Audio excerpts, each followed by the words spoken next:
Nate Jones is director of the Information Act Project for the National Security Archive. He's also editor of this book, Able Archer 83, The Secret History of the NATO Exercise That Almost Triggered a Nuclear War. If that's not enough to grab people's attention, Nate, I don't know what is. Welcome to Now. Thanks for joining us. Thank you. Let me ask you first to do a simple scale of 1 to 10, 10 being nuclear Armageddon. With all the research and all of the reflection you've done on this topic, where does this incident fall on that 1 to 10 scale?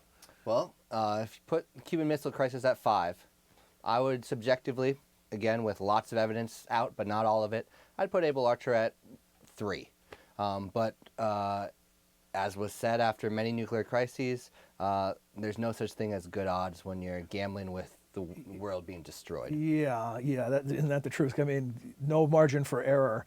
So tell us, what was Able Archer 83 and what happened? Well, according to the National Security Agency's declassified history, the year 1983 was the second most dangerous only to the Cuban Missile Crisis. And the crux of this was Able Archer 83, which was a unprecedentedly real nuclear release exercise conducted by NATO.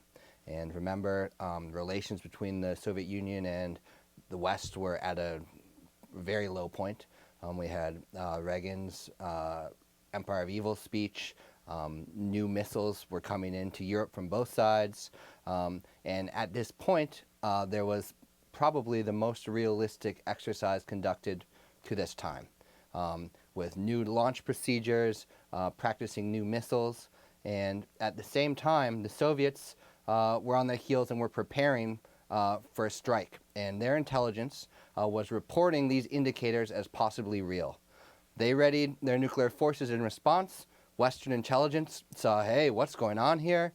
Got all the way to the president, and the warning signs were raised.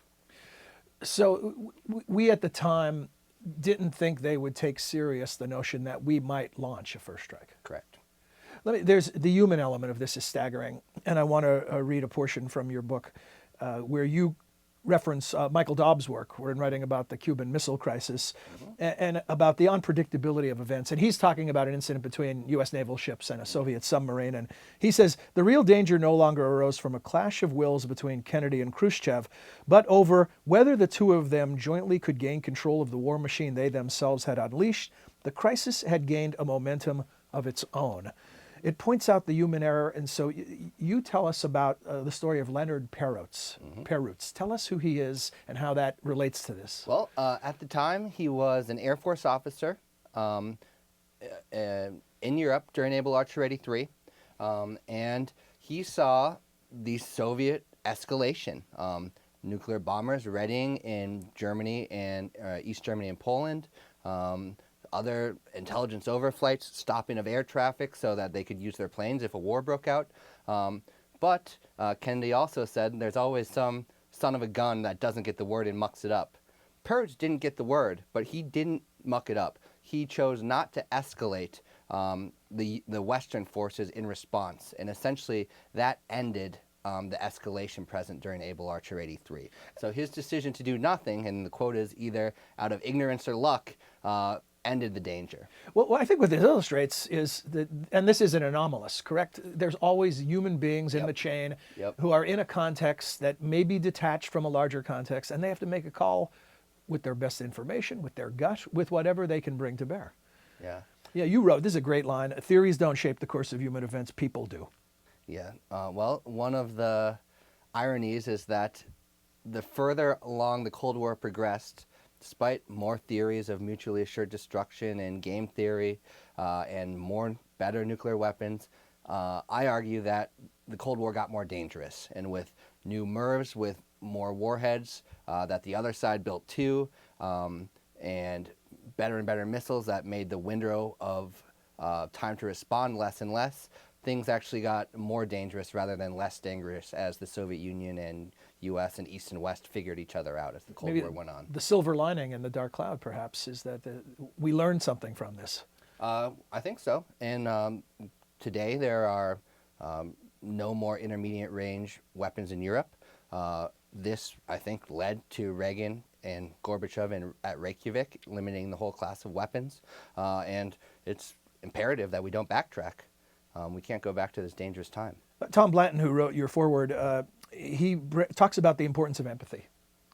Explain that. Well, as one of the documents I cite in here says, just because we as Americans know that we would never start a nuclear World War III doesn't mean that we can assume that our adversaries feel about that. And essentially, and if you read President Reagan's diary writings right after Able Archer 83, he wrote, I realized that so people in the Soviet Union might think that we would hurl nuclear weapons at them. I can't believe that. But since he had empathy, he went on to say, I had to get a leader in the room and talk with them.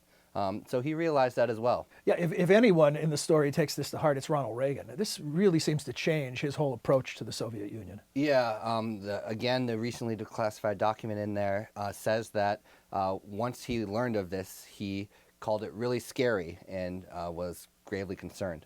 Let me ask you about the sausage making aspect. You've poured Sure. through all of these documents, and this is something that you do.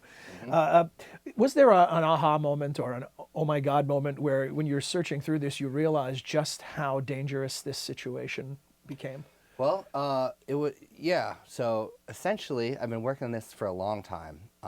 Since I was an intern at the Wilson Center at the Cold War History Project. It was my first internship in DC. This is a lesson in what real reporting, how much time it actually takes. Well, I stumbled upon this key. There was some stuff declassified in some memoirs, but everything always pointed to this key report held at the George Bush Presidential Library, H.W. Bush.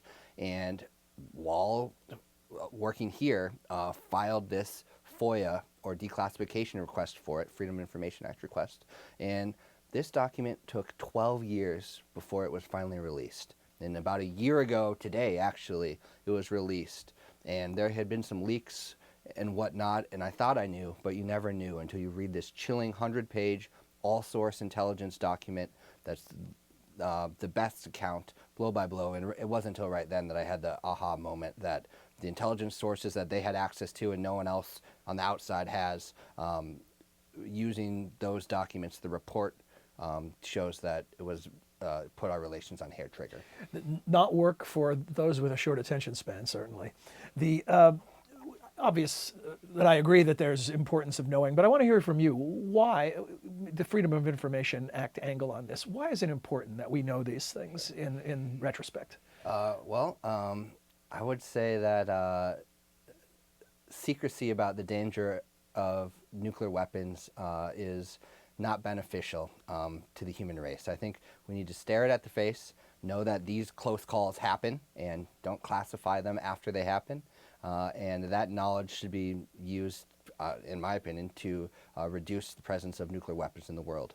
One funny story is when I first filed my first FOIAs for information about this, the archivist at the library kind of snickered at me and laughed as if I'd never get the documents out. But I came to Wilson Center, came to QUIP, came to National Security Archive, and learned how to effectively fight and file FOIAs.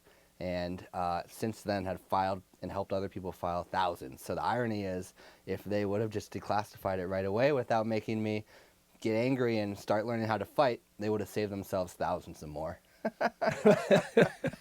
Well, thank you for your persistence, and congratulations on an epic piece of work. This is important stuff, and it's a chilling but also an important account of learning from the past so we don't make a critical mistake now. Thank you, Nate. Congratulations on the book. Thank you.